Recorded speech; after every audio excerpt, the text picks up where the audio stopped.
Hey everyone, I'm John Lynn, the founder and chief editor at Healthcare IT Today. We're excited to bring you another in our series of interviews with top leaders in health IT. And our guest today is Gregory Hoffer. He's CEO at Coviant Software. Welcome, Greg. Thanks, John. Hi, everyone. This is Greg. Yeah, excited for this discussion. Lots happening in the world of HIPAA, privacy, security, and you guys are right in the middle of that. But for those that don't know you, tell us a little bit about yourself and Coviant Software. Yeah, thank you. My name is Greg Hoffer. I'm the CEO of Coviant Software. We develop a software solution that helps any organization transfer files automatically, securely, and easily. It just so happens that healthcare is one of our, largest customers because generally healthcare organizations just have so much data that they need to manage and exchange with vendors, partners, suppliers, et cetera. So, an industry veteran for nearly 25 years, I hesitate to say that, but in the space of secure file transfer automation. Yeah, that's awesome. Well, I mean, it's been needed for a long time, and and it's a changing world, right? HIPAA's has a number of proposed changes here in 2025. Talk to me about what do you see as some of the key updates and challenges for U.S. healthcare organizations amidst all these changes? Yeah, I think first and foremost, I want to laud the efforts of the HHS for revisiting HIPAA and making these changes. I mean, it's hard to believe this is almost 30 years old now, this HIPAA regulation, but all about protecting us, the consumers, and the information we have. So definitely, I applaud them for revisiting, clarifying, et cetera. There is a lot of stuff in HIPAA and even a lot of proposed changes. I think the things that jump out for me as a software vendor with secure file transfer automation in particular, we're all about information security. Hmm. So the proposed changes around administrative controls and technical controls to safeguard data, I think are well received. I'll give you one example that I'm particularly keen on, and it relates to information supply chain security. So Okay. one of the proposed changes is make sure that healthcare organizations, those stewards of protected healthcare information, maintain a proper data map, an asset map of all, not just what data they're managing, but where is it going? Is it what systems are you touching? Where is it going through? Because as the old adage says, a chain is only as strong as its weakest link. Well, I think we've all come to realize that this is absolutely true with the information supply chain as well. So there's no organization on this planet, healthcare or not, that just generates data for the sake of generating data. You're always exchanging it. With healthcare organizations, man, there is a lot of data. And on top of just normal business operations like ERP and HR, they're dealing with protected health information that goes to billing providers, pharmacies. They're sending out labs, getting results back. There's prescriptions, there's debt collection, there's often service providers, cloud-based service providers that they're interacting with to lower their operational costs and get better service. And so the proposed changes to help insist that healthcare organizations document and manage those relationships, I think is really, in particular, I like that one quite a bit. Yeah. No, I mean, it's something we hear about all the time from healthcare organizations. They say, hey, we have risks and we have to do what we need to. But if our third party vendors aren't doing what we're doing, then to your point, we're just as much at risk Right. of what they do or don't do, right? The Yeah. organizations relying on Covient software, are trusting that you're going to do it in a secure way, which is really important. Um, Yeah, and I think it's almost a transitive trust as well, and that's one of the challenges. I mean, for all too long in the history of protecting information, if the data flows outside of my organization, it's almost like you wipe your hands of it and say, I just assume that other organization is secure. So I think putting a little bit of boundaries around that, at least documenting it. I think some future proposed changes will probably, hopefully, go even a step further, where there's some minimum threshold of security compliance. Like, yes, you are the organization primarily responsible for this data under HIPAA that you're protecting. But man, wouldn't it be great if there's some kind of certification process or minimum security threshold that data won't flow to any other provider unless they're deemed or certified to be secure? It's almost like the whole privacy. We've had a lot of work on websites and phones tracking and privacy, and there's requirements in place now in US and in Europe and in other places that stipulate, the right to be forgotten, or you have to announce that this data is flowing to these different locations. But that's absent in healthcare. So I think this is one step towards that, which I think is a good idea. Yeah.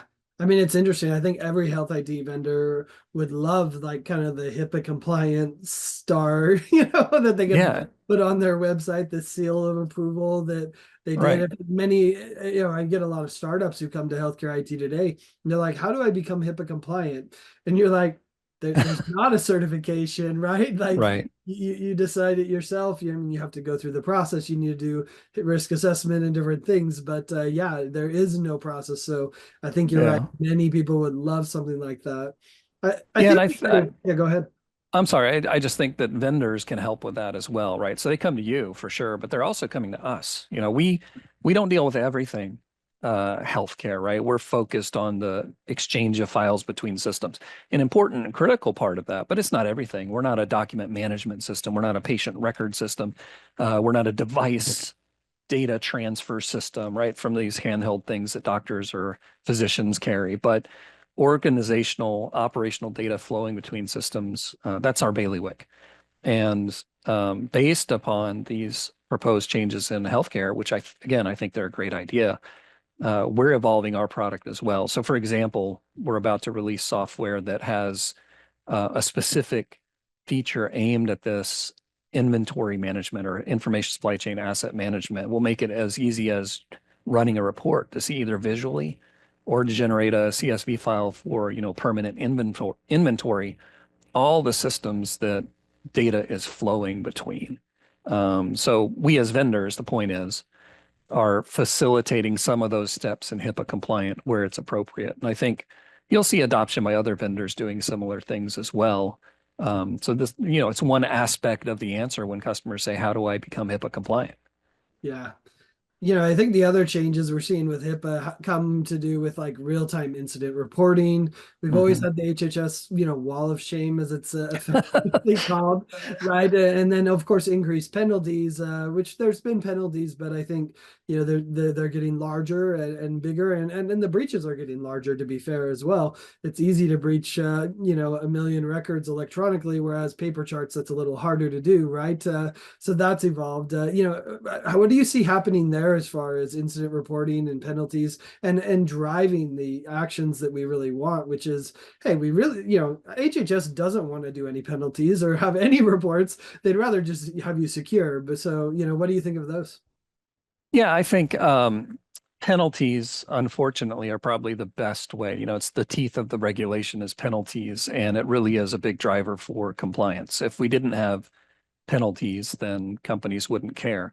I think it's important to constantly reevaluate the amount of penalties, the financial burden, because as we all know, healthcare costs keep going up, and to a certain extent, the very, very large health organizations, a penalty of $1 million might be a rounding error, and they might not have as much interest in making adjustments to protect the data. So I know it's might be controversial to say, but I think it's a good idea, at least for society, that these penalties are going up. And there's another proposed regulation where you hold individuals accountable for their actions, right? So the access control is being clarified. There's insurance that all healthcare data is protected rather than trying to winnow your way out of, well, that wasn't my responsibility or this wasn't really healthcare data.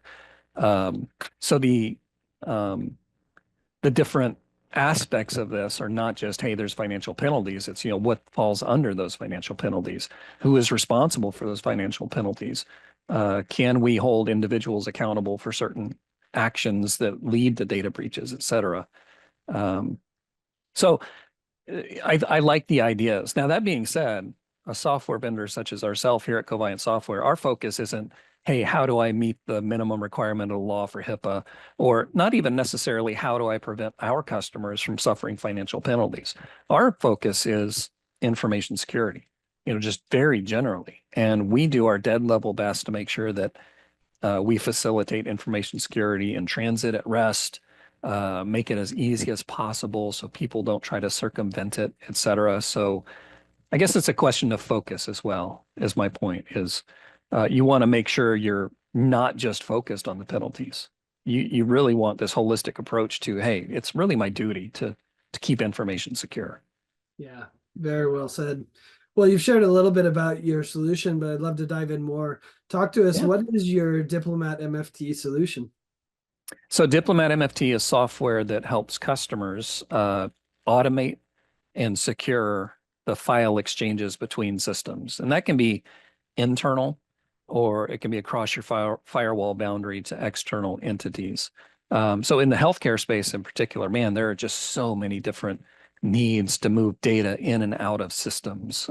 As I mentioned before, it's the billing, it's the patient records, it's government compliance reporting to state entities, it's filing claims, it's and sometimes it's operational stuff too. Maybe organizations are sending data to an Azure data lake or an S3 bucket to do artificial intelligence or data analysis.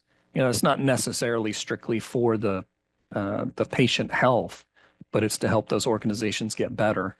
So there's just, our largest customers are healthcare, and those largest healthcare customers have quite literally thousands of different endpoints with which they exchange data, both internal and external. They have tens of thousands of workflows that say, pick up these files on this schedule, move it from here to there. And then they have hundreds of thousands of files transferring every single day. So imagine trying to do that through a homegrown scripting solution or manually with off-the-shelf human interactive tools. It just becomes a nightmare. So our whole life is to help you do that in a very intuitive, easy way, while maintaining all those enterprise class features that you expect. There's full auditing, there's access control, there's data archiving and retention, there's built-in data at rest encryption, as well as lots of different endpoints with different security like SFTP and Azure Blobs and S3 and all that stuff. So we just try to distill the essence of those file transfer workflows in a very intuitive fashion to help companies automate and secure those things. Yeah. I want to dive into the HIPAA compliance in a minute, but I'd love to hear what differentiates your solution in the transfer of data from a lot of the, kind of interoperability standards, FHIR, HL7, et cetera, Yeah. that are happening today. Is it really kind of bridging the gap between two systems that maybe haven't adopted those standards, or what's the differentiator for Covey? Yeah, I think the way to view it is it's almost nuanced, right? It's not that we are coming up with a different way to do those things. So if you're a healthcare organization putting EHRs onto an S3 bucket Mhm. and then using their systems, or maybe Google Cloud storage and using their backend systems to do fire management or data translations and all that kind of stuff, we're a tool by which it's easier to do that. We don't supplant those mechanisms. We just help you to very easily, point and click, check a box, upload to this Google Cloud storage, check a box, convert it to the fire format or parse it, translate it, et cetera. So we think there are plenty of really good standards out there for transferring files securely, that I mentioned before. AS2 is another big one in healthcare. Our goal is to empower our customers to make that super simple. We're not trying to replace those things. It's just, hey, you've got to do all this stuff. And quite often with healthcare organizations, this one supplier says you must send me files over SFTP, while another one, maybe it's a very small doctor's office, and they say, well, I can only receive email attachments. And you don't really like that, but you can use a tool like ours to make sure that you're PGP encrypting those attachments, for example, before delivering it. So you can consider our tool as conforming to those standards, but making it easier for the customers to use. It's interesting because you just described kind of a really diverse set of interoperability data sharing problems. One is, hey, I want to get access to the data in a really cool data lake or in the cloud or Yeah. whatever it might be.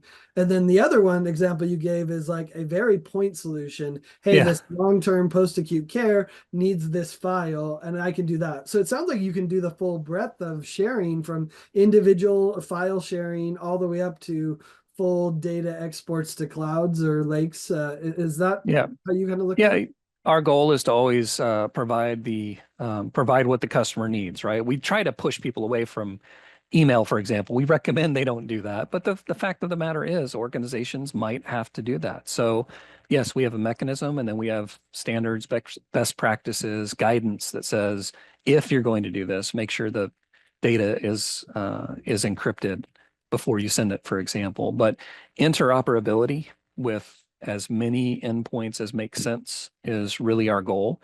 And that evolves over time. So for example, an upcoming release that we're working on adds OneDrive as an endpoint for sending files to and from.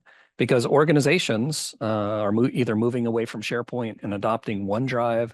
And and as a reminder, this isn't always with external vendors. It could be internal. So for example, you're pulling the analysis reports off of your cloud service, whether it's Azure, Google Cloud, Oracle, AWS, and you need to share that internally with the stakeholders or the business units. So one thing you might do is just used to be move it to your SharePoint. Maybe they now move it to OneDrive. Mm. So we've added that because that's what customers want. Yeah, that's super interesting. And you're right, intraoperability in an organization Yeah.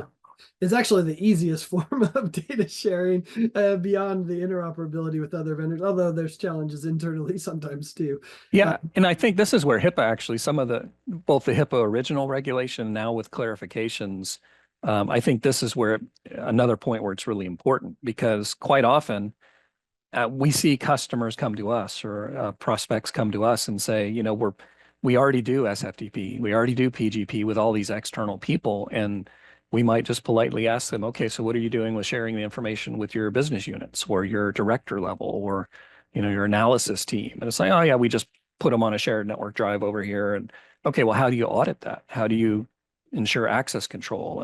Who has access to moving those files around? And it's like they scratch their head and say, oh, yeah, we probably need to pay attention to that. So I think turning our attention internally is going to be a valuable lesson for everyone as well. Yeah, absolutely. Let's talk more about some of the ways that Diplomat MFT can help organizations with HIPAA compliance. Is it, you described kind of, we already have SFTP, which is HIPAA compliant if it's done properly. Is it kind of replacing that because the overhead of that is challenging, or is it some people are probably not, they don't want to admit it, of course, but sharing's happening in a non-HIPAA Right. compliant way, and they're looking for a HIPAA compliant way to do it, or like you said, internally it was happening, and we need a more secure way. Is that kind of what you see from customers? Yeah, I think what we see generally across all industries, but especially in healthcare, is these poor IT teams are often understaffed and definitely overburdened. They're beleaguered by all these requests to do all sorts of stuff, right? So whether it's helping someone with their PC or setting up a SQL extraction to generate a report, it's not always just focused on the protection of sensitive data moving between systems in a quote unquote traditional HIPAA manner.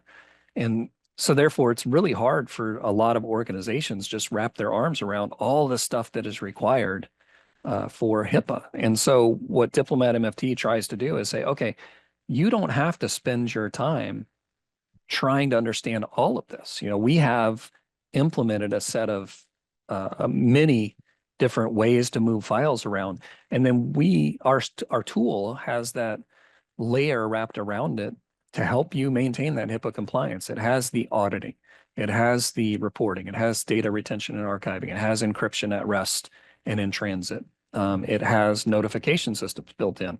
It has access control and permissions to the different data flows, et cetera. And so organizations can kind of breathe a sigh of relief by picking a tool such as ours because now they don't have to train their IT staff on all these different complex protocols and mechanisms. And these IT staffs don't have to figure out how do I write that in my Python or PowerShell script, or man, now I got to go get this, understand how to do that in these other uh, large vendors that do workflows. It's so what we provide to help customers with that HIPAA compliance is all the stuff that you would like to see around that fundamentally simple concept of getting a file from point A to point B. You know, however you want to move those files, we'll help you do that in a very intuitive point and click way. And then everything we do, it takes information security at as the first class citizen. It's all those things, auditing, alerting, security, access control, data archiving and retention, data at rest encryption, all that stuff. We bake in and make it easy. Yeah, I mean, it's such a good point. I think many people, when they look at HIPAA compliance, they're like, well, it's encrypted, at rest in transit. That should be good. And you're like, no, you still have to audit. You still have to alert. Yeah. You have to You do have to all have, the yeah, things that make resilient it. systems. You have to have ways to restore from a known good backup in the event of catastrophe, including ransomware. I mean, all those things. If you have to do everything from scratch, it's a very daunting task, right? If you have to somehow graft certain aspects of that HIPAA compliance into your existing systems, even that can be overwhelming. So we try to offer something that, makes it a little bit easier. Yeah, that's cool. How should healthcare organizations be navigating this really quickly changing security and compliance world? I haven't mentioned AI too much in this All conversation, right. but that's changing the security and compliance requirements, and let alone government regulations. Who knows what's going to happen in Washington? So, what would be your suggestion for how these healthcare organizations should be navigating all these changes?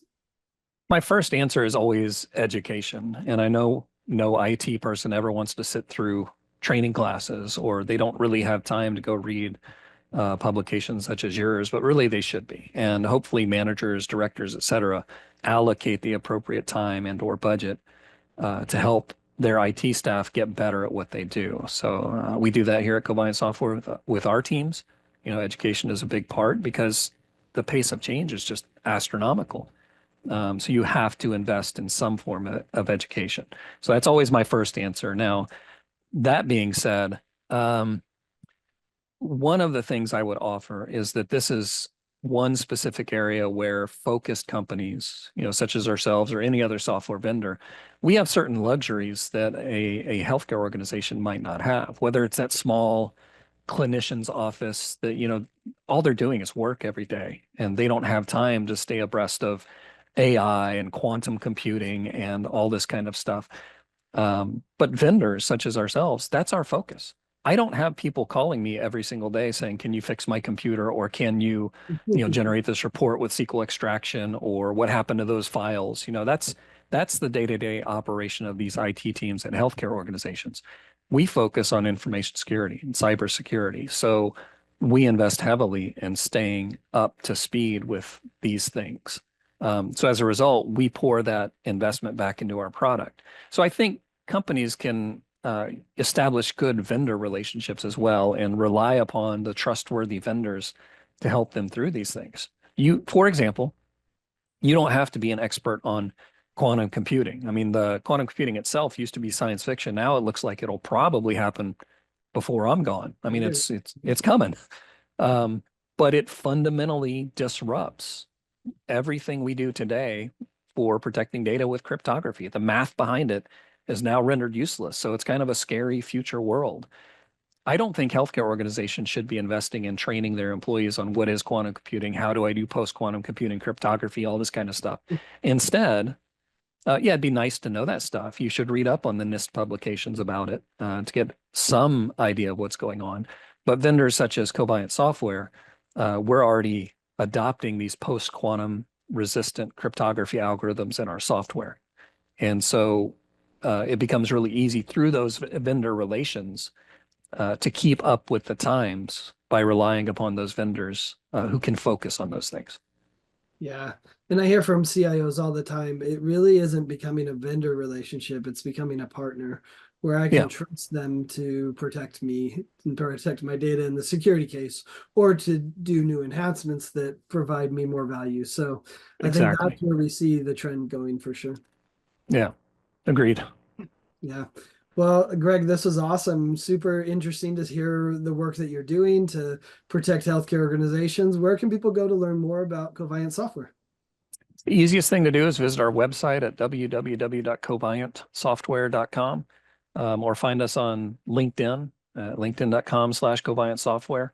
You can read through our website or literature. You can sign up for our newsletter, where we periodically announce what's going on and give you tips and tricks and all that kind of stuff. Yeah, it's part of the education you talked about before. Exactly. That's awesome. Greg, well, I appreciate you taking time to talk with us and share about, this rapidly changing environment of security and HIPAA and compliance with HIPAA. So thanks so much. And thanks everyone for watching and listening. If you want to find more great healthcare IT content like this, be sure to check it out at healthcareittoday.com or search for Healthcare IT Today on your favorite podcasting application. Thanks, Greg. Thanks, John. Bye bye.